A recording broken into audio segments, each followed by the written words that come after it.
Welcome to the Build Better Blueprint, the podcast where we discuss the foundations of real estate, entrepreneurship, and personal growth. Join Christian Cardamone as he shares insights, strategies, and stories that will empower you to level up your business, your lifestyle, and your impact. Let's build a better blueprint for success, starting now. Hey, this is Christian Cardamone. Thanks for tuning in. This is the Build Better Blueprint. I've got a real treat for you today, folks. I've got an old friend of mine, Mr. Marcus Anthony. He is an entrepreneur, small business owner, and as of late, an author, published author. The book is called Unstoppable: 9 Steps to Master Marketing. He's also a marketing guru, and he is here today to impart some wisdom to our audience about small business, entrepreneurship, all things growth, development, and I'm just really excited to chat with him. So, ladies and gentlemen, Mr. Marcus Anthony, how are you, man? I'm great, Christian. Thanks for having me on. It's so cool to talk to you. I know, it's been a while. We go, the folks at home don't know this, but we go way back actually. And I'm one of those like token real estate agents who has the same picture from 40 years ago. And you took that picture so above the Bespoke Coffee Shop many moons ago before it was even that. So it's good to reconnect, man. Yeah, it's great. When I looked up the podcast, I love that you still are using that photograph. I mean, it's a great photograph. It's timeless. It's black and white, so it checks all the boxes. Why would you change it? I mean, and the subject matter couldn't be more handsome, but you know,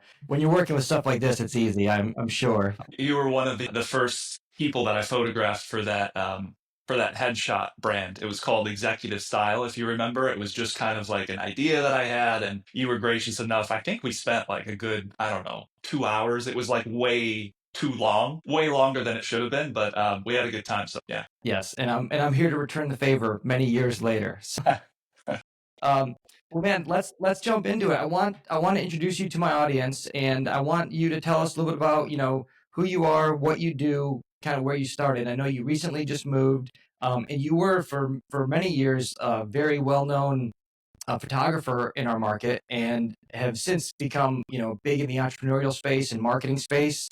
And I want you to tell us a little about that journey. Yeah, it was a long one. So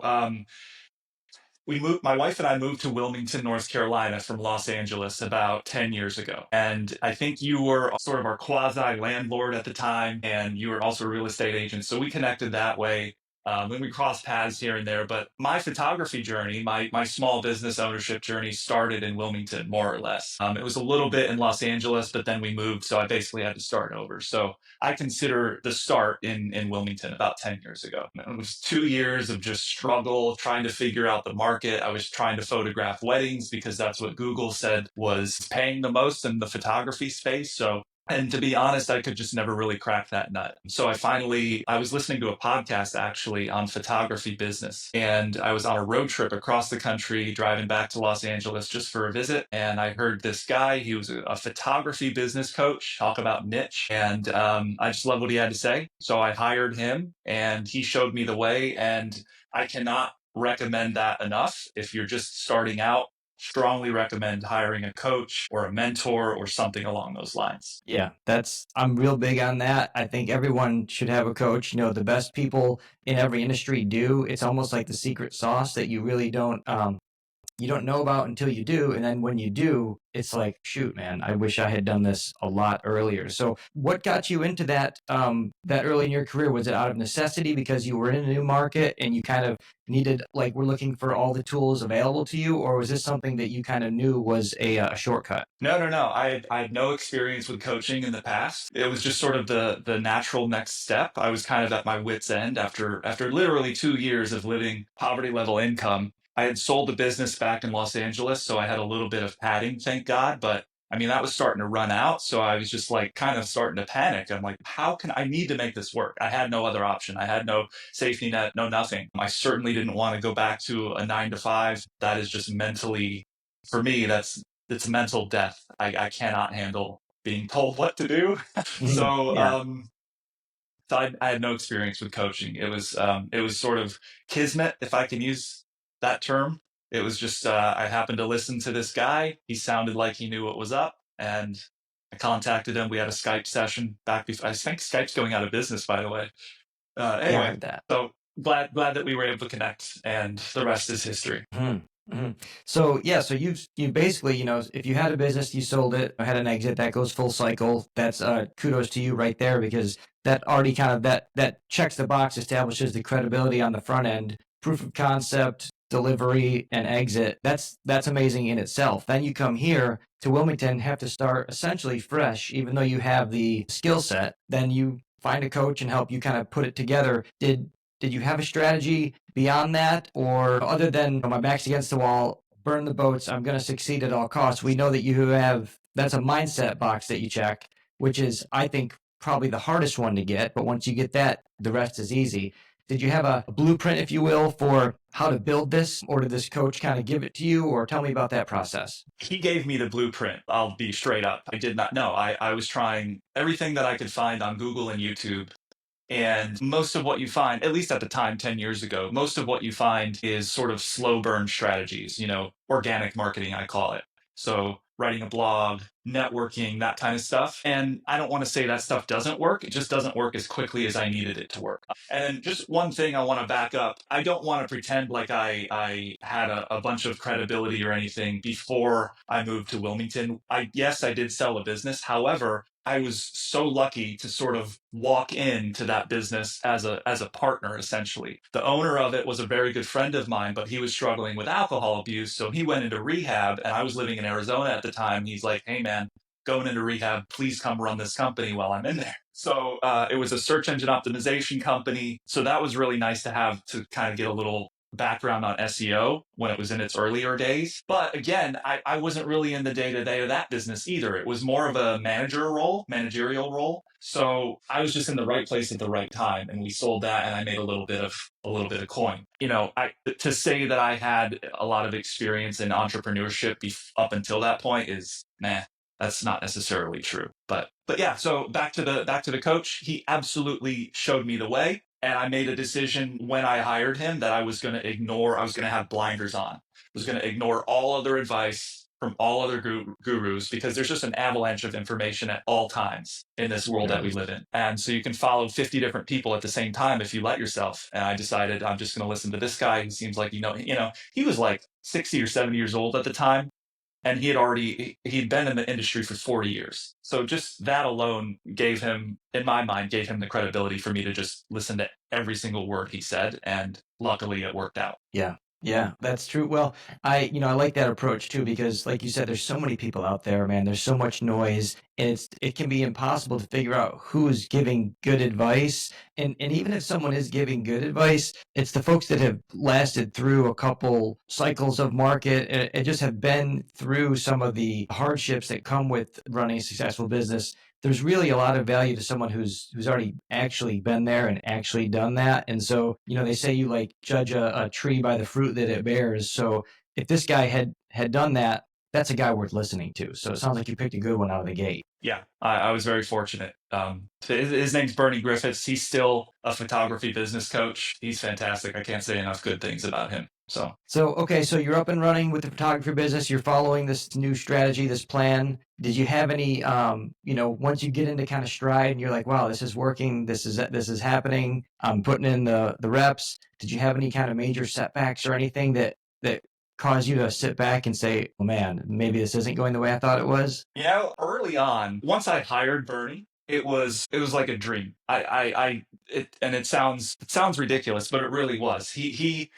He was in the right place at the right time. It was early on in the days of Facebook advertising.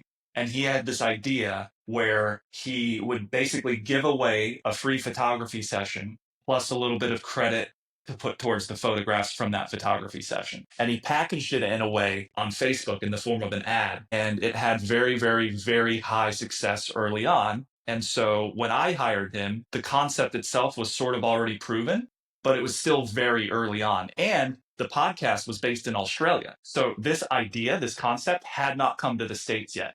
So again, right place, right time, Marcus, I was able to take advantage. And when I saw the first ad we ran was extremely successful, and it just kept going for, I want to say, about 3 years until there was any sort of like wobble at all. I mean, right through COVID, it just was like a powerhouse of advertising. And wow. That's a thing about marketing I've learned. You're going to try 50,000 things. You need to keep trying until you find that one thing.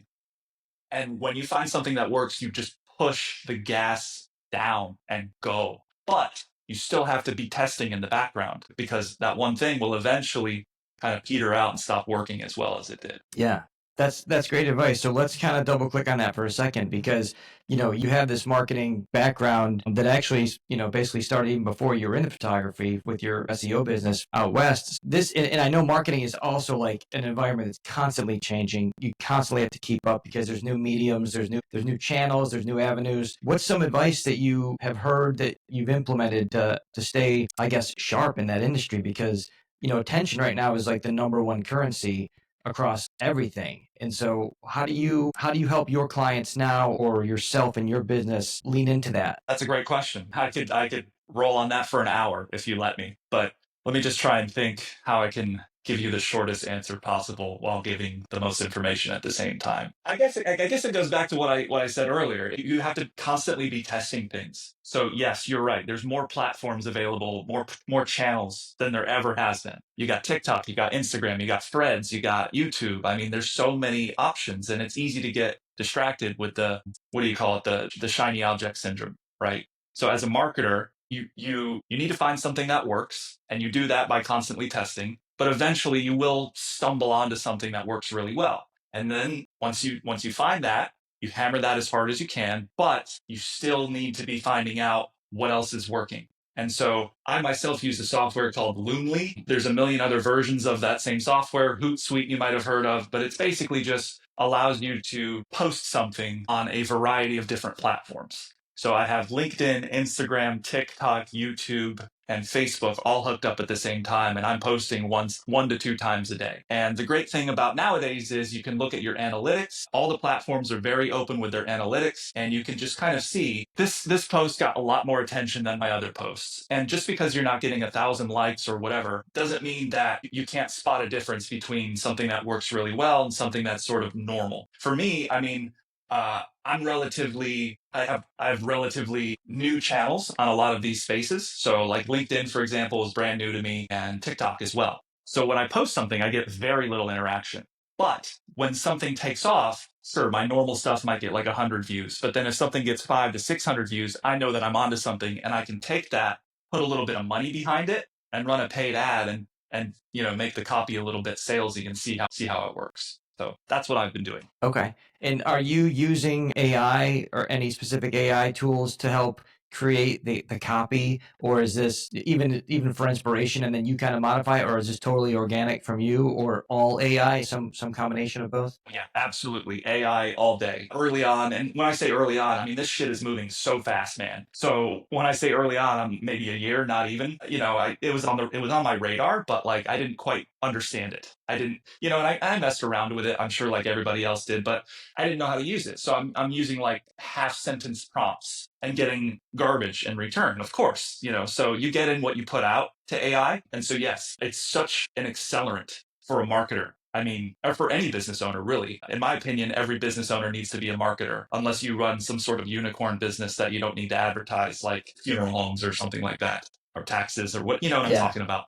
But for the most part, people need to be on top of this stuff. And so for you to be able to really kind of train this employee that doesn't get tired on your business, on your brand, on the way you speak and everything like that is very, very, very powerful. And so it allows me, I mean, there's no way I'd be able to post 1 to 2 times a day and have actually quality content without something like this, whether it's a person or ChatGPT or whatever it is. Yes, strongly endorse artificial intelligence. Yeah, it's crazy, man. It's wild to think, like you said, like a year ago, people will probably look back on this and listen and be like, AI was just a year old when they recorded, because AI is just exponentially exploding. It's becoming more and more prevalent every day, and it's hit a point, I think, across small business and entrepreneurship and even big industry. Like if you're not using it at this point, it's almost like, it's never too late, but you're late to the party already if you don't have it in some implementation in your business right now. So I like to hear that you're using that because it shows, you're on the cutting edge. What do you think are the best channels that you see returns on right now? If you're basically delivering content to all of them,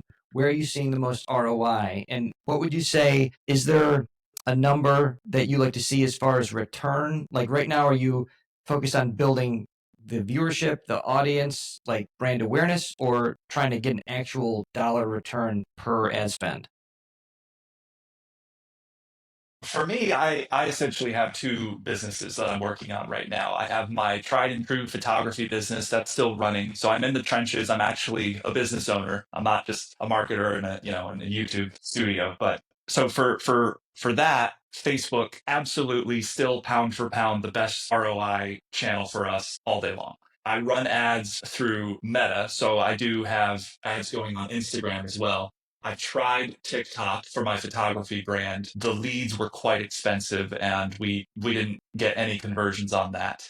But that was just one small test. So I'd be happy to give it another chance. LinkedIn is still something new to me. I'm trying to wrap my mind around it. To me, that's more B2B. So that would be a great channel, I think, for my marketing business because you can target specific job titles with your ads in LinkedIn, which I think is very powerful. And then what's the other one? YouTube. YouTube's also fairly new to me. I've tried ads on Google and YouTube with my photography brand, but the way we operate is nationwide, but we do a pop-up thing. So we're only in a city for 2 to 3 days at a time. And so when you're running ads on Google, it's generally more somebody searching for something and then they click, right?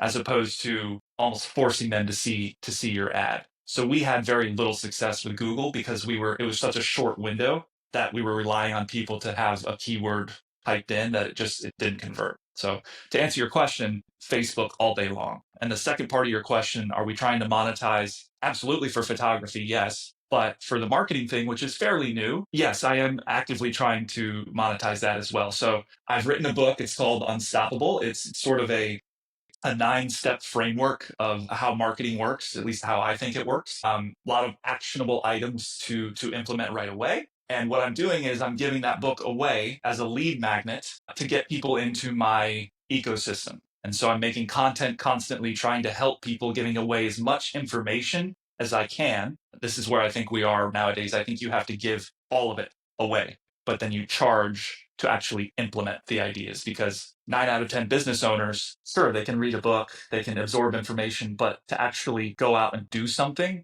that is a rare business owner in my experience. Yeah. And that's where the rubber meets the road, man, because you're 100% right. I think in this day and age with so much information available to us, it's almost like trying to charge somebody for anything on the front end is a tall order nowadays because it's either got to be so expensive that people actually feel the pain and they buy it and then they will implement it because it hurt to buy because it was so expensive. Or if it's so cheap, then it's so casual, they can just disregard it. But either way, the content's available in some way, shape, or form out there. And then helping someone implement that, holding their hand, coaching them through, or giving them feedback based on their performance, that's really where you get your money's worth, in my opinion, because it's just like everything's already out there. There's nothing new under the sun. But someone who understands, like you as the author of this, you could help someone implement that from start to finish based on your essentially, 9-step blueprint to marketing success. And that's worth paying for all day long, in my opinion. Thank you. Yeah, that's if you can really boil it down in a nutshell, my whole premise, philosophy, whatever you want to call it, is give something of incredible value away to get people in the door. And then from there, you can try and upsell them. So a great example of this, if I can just use my photography business, is my coach, Bernie. His idea was literally give away your photography session. So that is the majority of what folks are paying for. And there's I don't want to get too much into the weeds with this, but there's a couple train schools of thought. People think that you pay a flat rate, you get the session, you get all the photos, and that's it. And then there's another school of thought where the session is its own thing and the photographs are their own thing as well. And that's the school of thought that I subscribe to. So if I can give away the session, produce the photographs, photography is a tricky thing. You don't have a product to sell until you take the photographs, right? So it's a little interesting on how to market this. But yeah, you take the photographs, you give away the session, and then it's up to them whether or not they want to buy the photographs. So it does two things. One, it gets people in the door. They're intrigued. They get something for free. If nothing else, they get a great experience with their family or their dog or whatever. And then from there, you show them the photographs and it's up to them whether or not they want to buy. There's no obligation. There's no like preset purchase that they have to do or anything like that. So what that does is it basically guarantees that they're going to love the service. And if they don't have to pay a dime.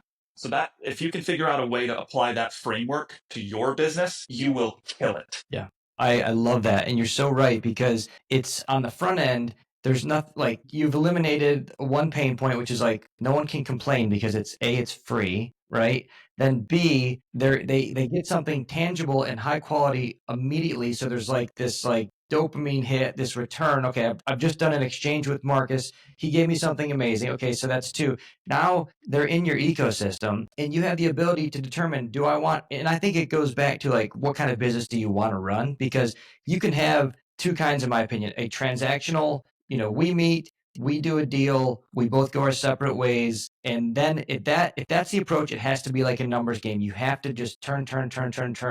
But the approach that I like with my business, and you as well, and I think the way you build a business worth owning and something that you could dispose of at some point, is you bring folks into your ecosystem, and then you have the ability to determine, a lifetime value for these people. And you can offer so much more on the front end because you know that you'll have return over 1, 2, 3, 5 years, depending on the nature of your industry. And Yeah. you just have this long kind of horizon to touch these folks and to interact with them. They help spread the gospel of Marcus. They're telling their friends, like, it's just, there's so much more to do it from an organic way, I think, in that approach. Yeah.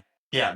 It's when I was writing this book, I was trying to think of examples, not just hammering home photography all the time, because I realized people are in other businesses. The book is written for entrepreneurs, not just photographers. So, I was kind of thinking like I really had to get outside the box on some of these. But once I did, the floodgates sort of opened, because at first I was struggling to come up with any examples. Well, like what can you give away for free if you're like an HVAC company or a landscaper or something like that? I struggled for a few minutes. And then after that, I sort of realized you can, because I was thinking like they have to write some PDF, like 5 steps to a greener lawn or something like that. And I'm like, some people will download that. Sure. It'll at least get their name and email address in your system.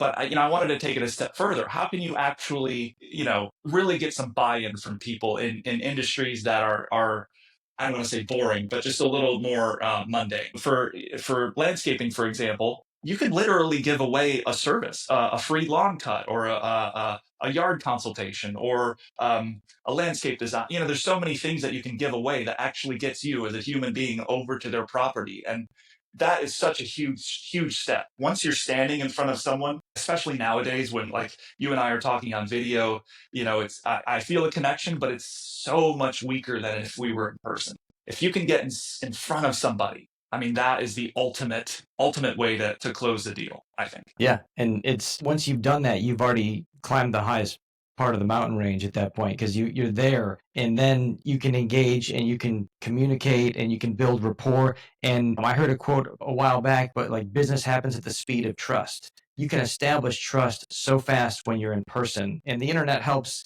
build that bridge. But when you get there and you shake hands and you press the flesh, or you're belly to belly to the table, man, it's just, then the rest is easy. Yeah.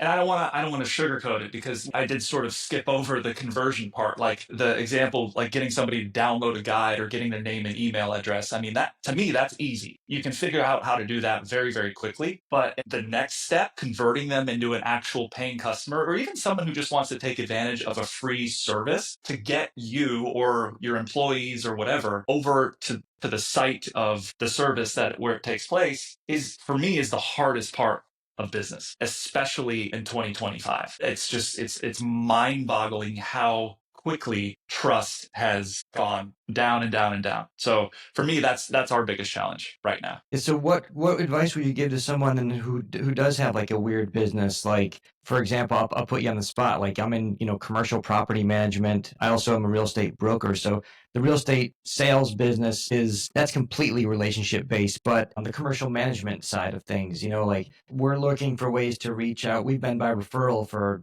decades, but we're trying to grow new business. And so it's such a niche avatar for us, because a lot of people own real estate, but then the percentage of those that own commercial real estate is a lot smaller.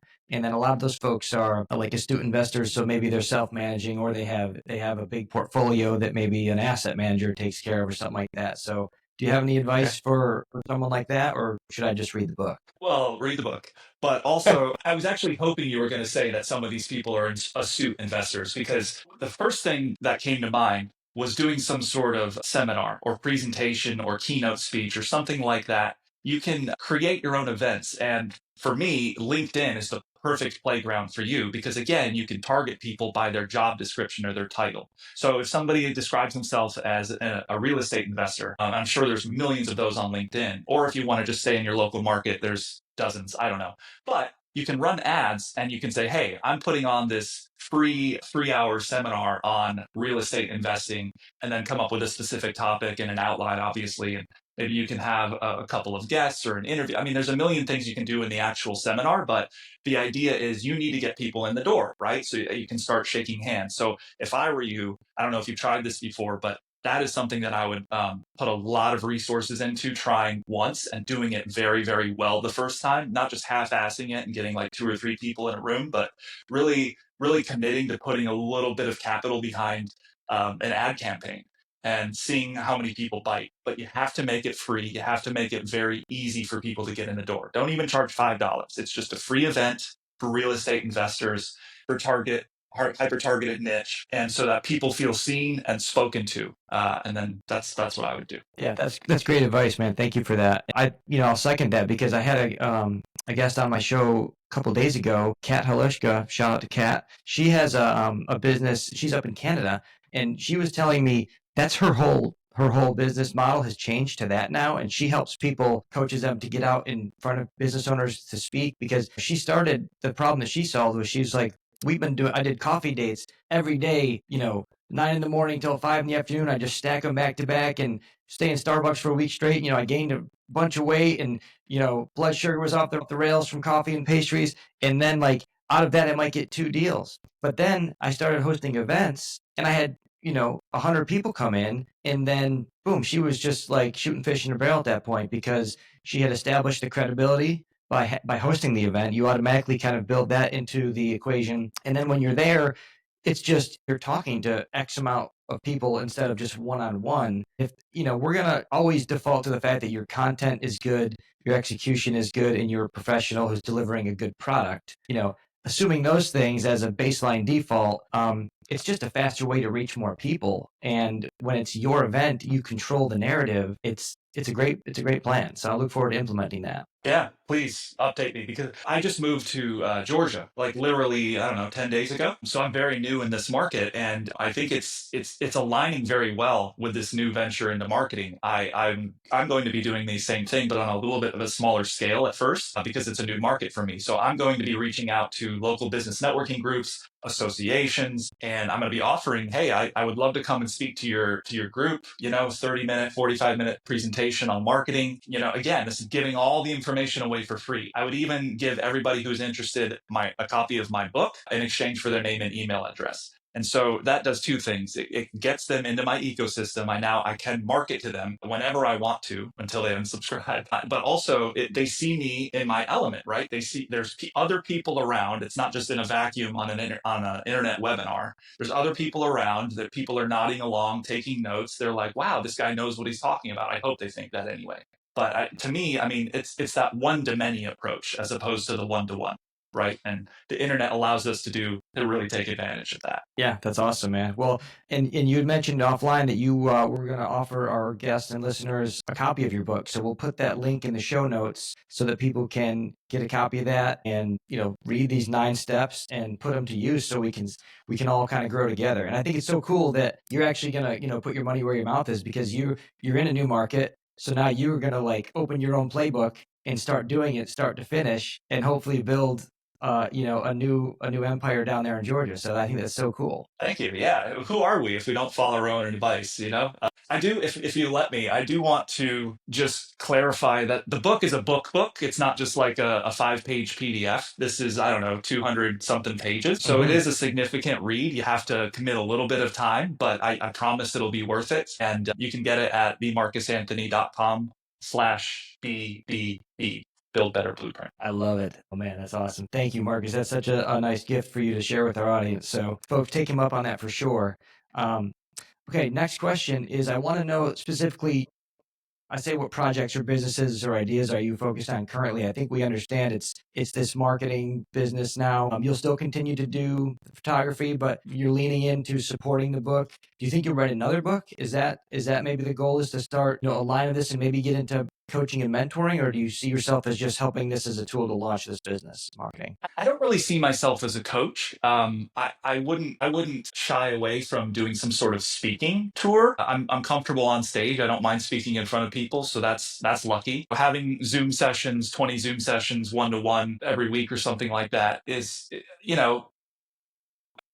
I feel like I could help more people doing like a one-to-many situation. Yes, we'll still be running the photography thing. It is still profitable, but it runs without me. So I'm a little bit restless, and this is sort of what's in alignment with I guess my purpose now. Helping other people, helping other business owners know what I know now. I wish I knew all this stuff 10 years ago, because who knows where I'd be. But so that's sort of the goal. I feel like there was another part of your question that I didn't quite get to. What was it? Well, I'm curious, actually, just kind of where you see this going in the next 3 to 5 years. Okay. So I don't know if I'll write another book, but I have been getting into video production quite a bit. So I did actually just recently, about a couple of weeks ago, right before we moved, I filmed a video version of the book. So I created a course, essentially. It's about 4 hours of content. The course is finished. I edited it. It's all good to go. I just don't quite know how to launch it, or like where to position it yet. I'm still figuring that out because it's early days. But I'm sitting on this pile of content, and I'm just kind of figuring out how to distribute it, I guess. And so that really lit me up, and I can see doing that. So maybe not writing more books, but making more courses. So it's more of it ties everything together a little bit, instead of making a whole bunch of 2 to 5 minute pieces of content that don't necessarily integrate with each other, or the viewer is sort of left to their own devices trying to figure out how all the puzzle pieces fit together. I like the idea of having a cumulative piece of content that people can really see the matrix with. Well, that's so cool, man. That's a cool approach. A lot of folks aren't doing that. I think that's a really neat way to differentiate yourself. Oh, thank you. Who would you say right now is like an avatar that you are going after, or someone that could look at this book? From what I'm gathering, just about anyone who's an entrepreneur or a small business owner could probably glean some really good information from this. But do you have a target avatar that you're trying to reach? Yes, absolutely. I would say more or less any service-based entrepreneur or business owner that is maybe in a space where they have a good product. They just need more people to know about their product. They need more eyeballs. They need more attention. They need more leads. They need more names and email addresses. So if that's you, strongly recommend. I mean, it's free. It's a free book. So just go get it. There's no excuse. Just worst case, you know more now than you did before you read it. I mean, how's that bad? Yeah. Awesome. Okay. A couple more questions. Where right now, like, who are you listening to? What are you reading? Where are you getting information and like mindset strategy for you and kind of your mission? Big reader. So I guess it's kind of weird that I really enjoyed making the videos, because for me, my go-to medium to absorb information is reading. So I'm always on the lookout for a new book recommendation. It's nonfiction. It's always like, whether it's self-improvement, marketing, business, whatever, all those kind of books. So I'm a big Audible guy.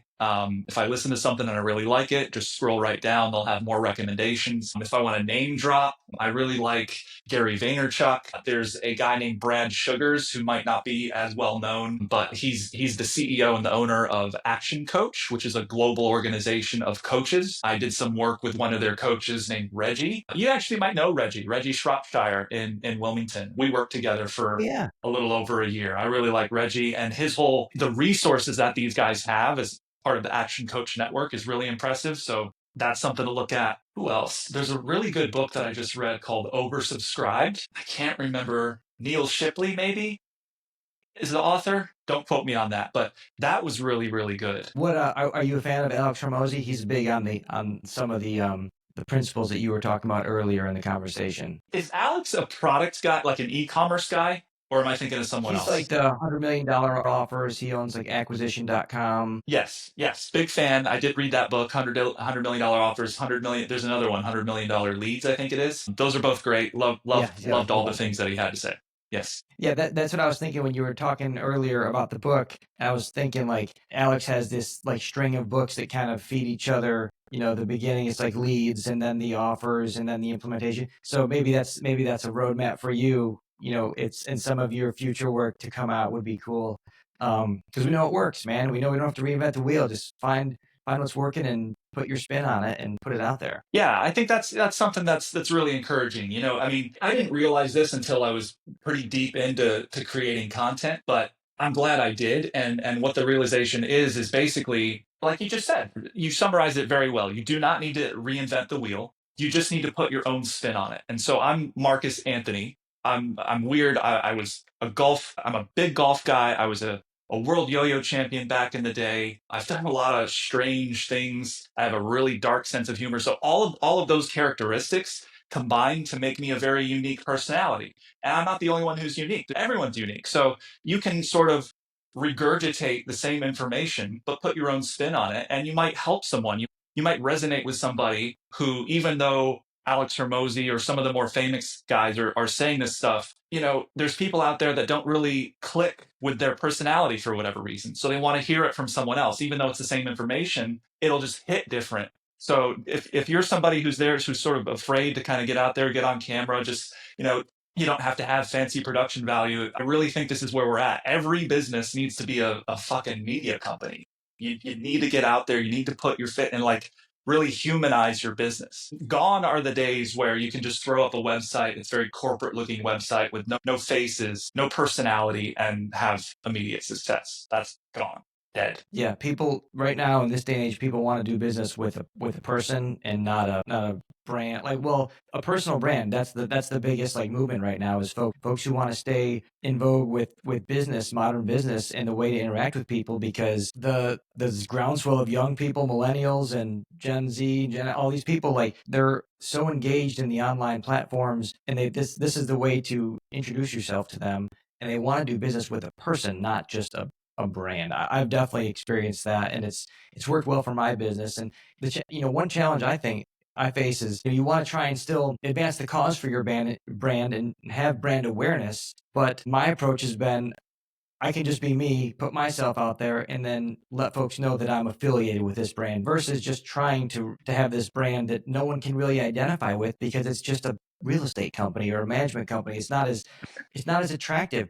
I'm not the coolest guy in the world, but people like me a lot more than they like the brand, So it's like that's how I engage. Yeah, that's a big lesson that I learned as well. I spent so much time. I'm a visual person. I spent so much time on my website on the back end making everything perfect, pretty buttons, the flow, it's responsive, so it looks good on desktop and mobile. It's so many bam nights just staying up and my eyes are just bulging out of my sockets and they're red because I've been staring at a screen all day. And that's mattering less and less. It doesn't need to be pretty. It just needs to have some personality. I think a great example is that guy I mentioned earlier, Brad Sugars. I mean, he's a multi-millionaire and he's starting to put out content. I'm on his newsletter. And every week or so I get an email from Brad and more, he's getting dressed down. He's like all got scruff. He's wearing a baseball hat and sunglasses. And like, I feel like he's coming more and more out of his shell because despite having so much money, he is who he is. Like, just because you see on the movies, everyone's in a suit if they're rich and like walking around their house in a 3-piece suit at 9 a.m. I mean, that is so not reality. So for Brad to kind of be this guy who owns this crazy big company and to just be a little more, chill and relatable, I think that's the direction that these bigger brands are heading. And so that's the direction I think smaller brands should be heading to. Yeah. Well, that's a perfect case in point because that's the kind of person that you want to do business. You want to do business with someone you can relate to and you like instead of something that's just this big intimidating thing or just a faceless, soulless institution. So yeah, you can see that all day long. All right, man, we're just about out of time, but I want to thank you very much for chatting with us, and it's so generous of you to offer your book to our audience. Last question, you've been from the West Coast to Wilmington, the Yo-Yo Championship, lots in between that I probably don't know about. We'll have to have you back to talk more about, but now you're in Georgia. If you could go back and give yourself some advice, your younger self, what would it be? That's easy. Your offer is not your product, and your product is not your offer. What that means is if you sell lawn services or your offer is not landscaping. Your offer is not mowing lawns. Your offer is something that gets people in the door. Whether that is a quick article, a video, a free service, you know what I mean? You have to have something that perks people's ears up in order to get them to pay attention to you and take you up on your offer. Because there's 1,000 landscaping companies out there, probably and they're all offering the same service when you really boil it down. So how do you differentiate yourself? Well, if somebody Googles you and sees that you're a landscaping company and there's a whole list of other landscapers, how do you stand out? And in my opinion, the way to do that is by having a really solid, interesting, easy to access offer. Awesome. I love it, dude. And that's the thing, in the world we're in business as entrepreneurs, small business owners, we're all trying to build a business, and that requires transactions, that requires sales to actually, by definition, otherwise it's just a hobby. So you got to pay attention to the principles behind it. And that's great advice to give, man. So I appreciate you taking the time. Folks, this is Christian Cardamone with the Build Better Blueprint. I want to thank my guest, Mr. Marcus Anthony, and we'll see you next time. Thanks for tuning in. That's it, folks. That's our show. Thanks as always for listening. If you enjoyed today's discussion, please leave us a 5-star rating and subscribe to our channel so you are up to date with the latest episodes. Feel free to share with your friends and keep up the great work. You are on the right path. See you at the top.